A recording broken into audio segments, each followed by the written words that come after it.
What's up? And Aloha Friday 360.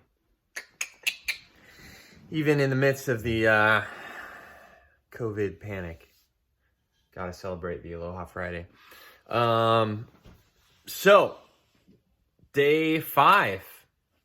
This will be the last Devo of the week, and we'll be back on Monday for some more. But today today's Devo comes from Philippians 2, verse 8.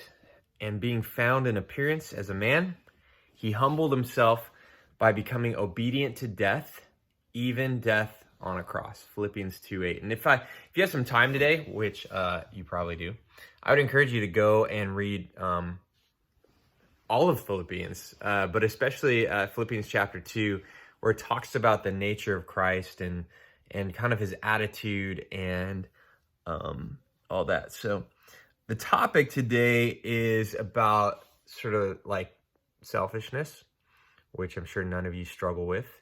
But if you were, hopefully not today, but if you were to go to the store like last weekend or earlier this week, you may have seen selfishness on display because grocery stores were a bit crazy with people stocking up on, of course, toilet paper, as many of us know, among other items. And that idea of hoarding and like a hoarding mentality, I heard a story of a guy who, as soon as the panic started to hit with coronavirus, he and his brother he sells stuff on Amazon all the time, but they went around to a bunch of stores and bought like 17,000 bottles of hand sanitizer and then tried to sell them at like inflated prices to try to make a ton of money.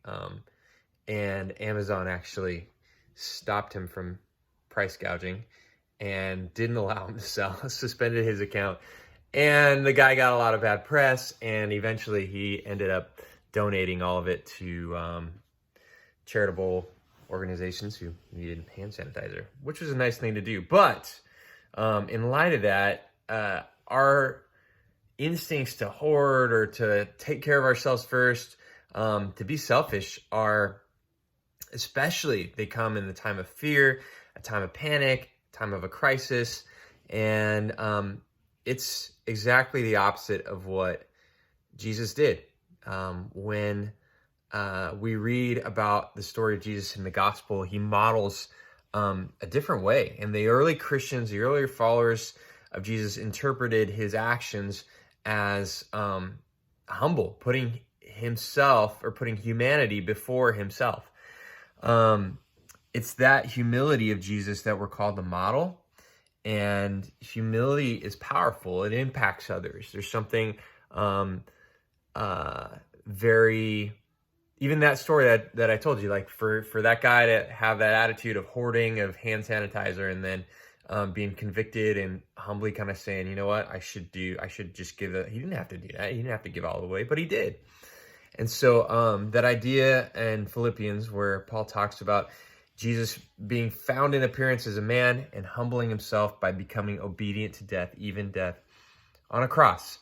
When we pursue humility, when we pursue a heart of serving others, and when we do that, we're living not out of fear, but we're living out of, I think, trust in God, that God's going to provide for our needs, that God's going to meet all of our needs, and at the same time use us to meet others' needs.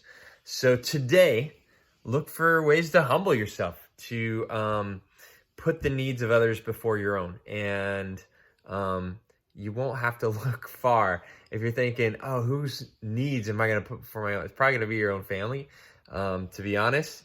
But lead with humility and serve someone who has needs. So keep the faith, keep it real, keep sane, and encourage each other. And you have to in these times. And I think that's it. So hope you guys are having a great day, and we'll see you guys next week. Shoot out any messages or reach out to me, to your coaches, if you like any prayer or if there's anything that you want to talk about. We love to connect with you.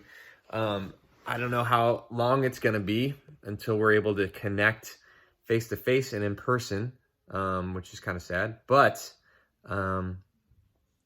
we will meet again one day. All right, see you guys later.